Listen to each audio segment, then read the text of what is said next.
Zwróćcie uwagę, czy na coś teraz specjalnego czekacie. Ponieważ tym, co jest też istotne w obudzeniu się do naszej nieśmiertelności, jest porzucenie nadziei na coś specjalnego. Jeśli teraz czekasz na jakieś specjalne doświadczenie, jakieś specjalne wniebowzięcie, to tak naprawdę pomijasz istotę sprawy.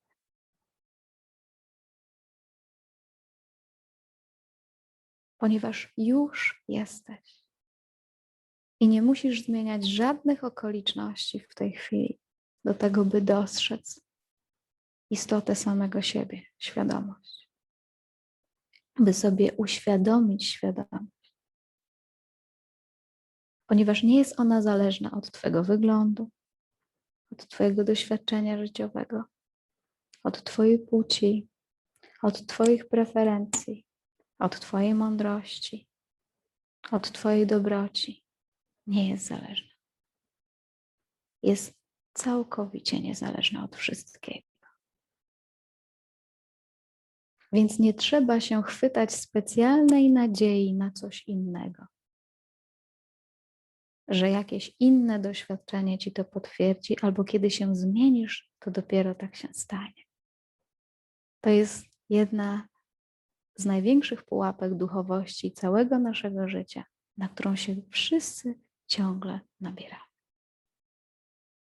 Nadzieja, że będzie inaczej, lepiej.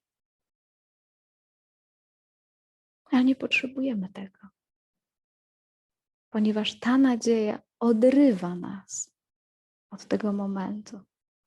Każe nam go nie czuć, każe nam go zignorować, ponieważ momentami być może jest trudny, bolesny, straszny. I wtedy zaczynamy wierzyć, że z naszym życiem coś jest nie tak. I szukamy nadziei. I nadzieja czasem nie przychodzi w ogóle. Spróbujemy sobie poradzić na wszystkie sposoby i nic nie działa. Natomiast nie przychodzi nam do głowy najprostszy i najbardziej budzący zabieg, jak porzucenie nadziei. Nadzieja w tym wypadku jest czymś dokładnie identycznym jak lęk. To jest nadzieja, lęk, istota naszego ja. Istota dualizmu, uciekanie. Natomiast kiedy porzucimy w tym momencie nadzieję, że dopiero jak się zmienię, to się obudzę, albo te okoliczności, które są nie do zniesienia, dopiero jak je zmienię, to będzie dobrze. Jeśli porzucicie w tym momencie tą nadzieję, będziecie bliżej tego, o czym mówię, na co próbuję wskazać. Że naprawdę nie potrzebujemy żadnych specjalnych warunków, by się obudzić. Ponieważ świadomość, obecność już patrzy przez Twoje oczy.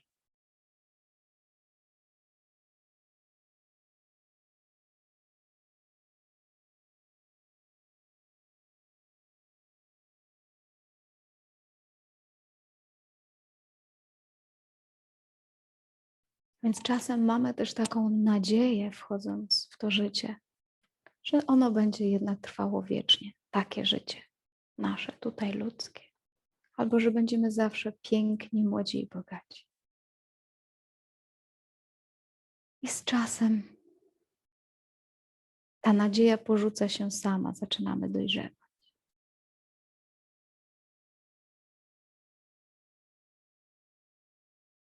To trochę tak jak wypłynąć statkiem na morze i wiedzieć, że się już nie powróci. Wszyscy jesteśmy na tym statku i jako te ciała i te umysły jesteśmy w procesie zmiany i odchodzenia. Na statku, który nie wraca.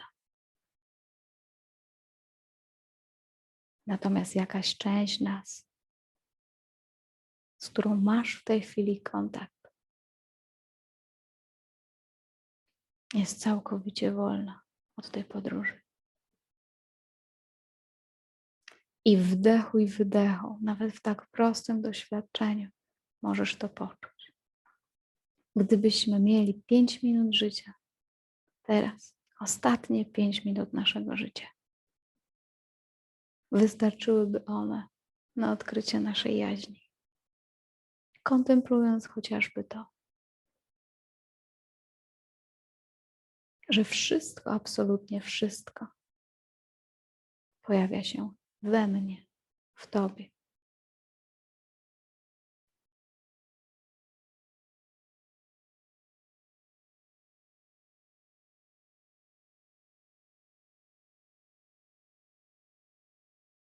Porzucenie nadziei na takie wyimaginowane szczęście w przyszłości jest istotą niedualności. Jest istotą bycia tu i teraz naprawdę. Jest istotą brania tego, co jest, a nie tego, co byśmy sobie wyobrazili albo uznali, że być powinno. Więc jak wychodzicie za daleko w tą stronę, pozwólcie z wydechem sobie opaść. Pozwólcie tej nadziei opaść i rozluźnić się do tego, co jest.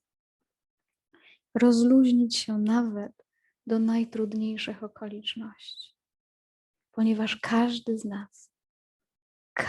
nas je ma co jakiś czas.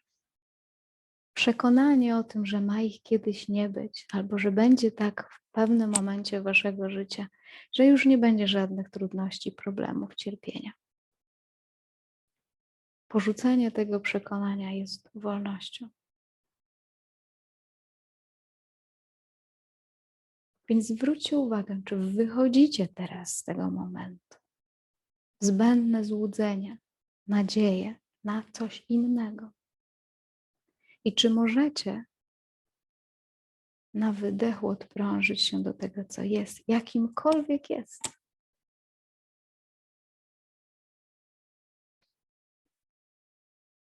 Nawet Jezus Chrystus w ostatniej chwili na krzyżu mówił, krzyczał o nadziei. Boże mój Boże, czemuś mnie opuścił? Opuściły Go wszystkie nadzieje. Wszelkie nadzieje. I dopiero wtedy, kiedy opuściły Go te nadzieje,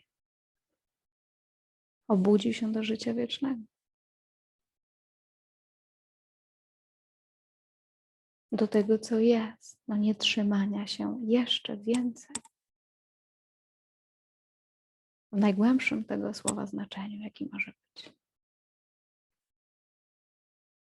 Więc zwróćmy teraz uwagę wszyscy u siebie, gdzie umiejscawiamy te złudzenia, w jakim obszarze, gdzie uciekamy od teraz. Jak uciekamy od obudzenia się, przytomności, prawdy.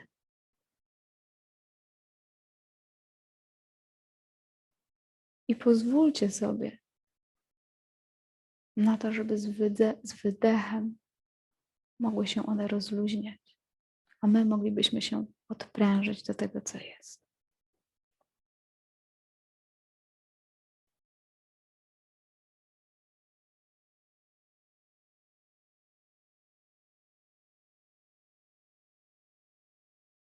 I zwróćcie też uwagę, bo nie wiem jak wam, ale mnie za każdym razem, gdy jakaś iluzja się rozpływa, rozpuszcza, to coś w środku zaczyna się odprężać, albo cieszyć, albo śmiać.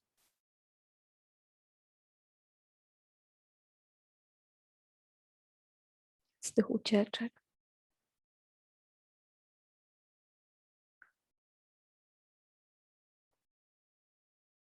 Pozwólcie z wydechem tym rzeczom odchodzić i odprężcie się do własnego szczęścia, które jest poza tym, co można mieć. Jest szczęściem, którego się nie da złapać. i mieć, ponieważ do nikogo nie należy i nie jest nagrodą za dobre zachowanie. Już jest.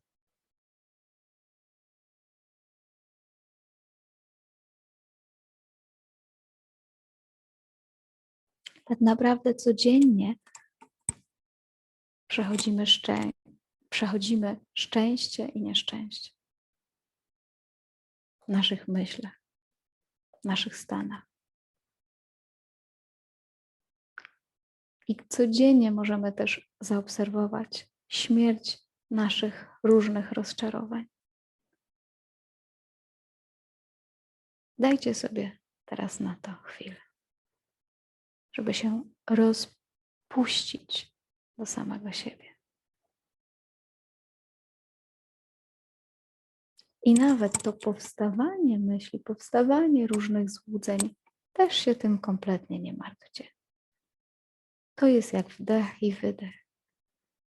Nie wzbraniajcie się przed tym. Tak jak to ćwiczenie na początku zrobiliśmy. Przed niczym się nie wzbraniajcie. I nie uciekajcie do czegoś konkretnego, specjalnego. Ponieważ jeśli nadamy czemuś specjalne znaczenie,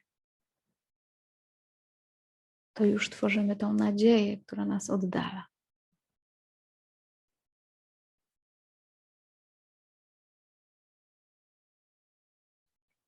To jest różnica satsangu z innymi drogami duchowymi, które obiecują coś specjalnego. Albo Boga, albo lepsze życie, albo lepszy stan. Dają tą właśnie nadzieję.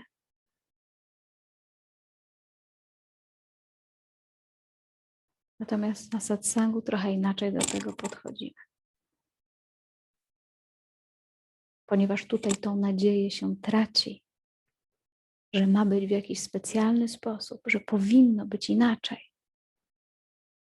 I budzimy się do większej wolności, niż tylko mieć coś albo być czymś specjalnym. Wychodzimy z dualizmu.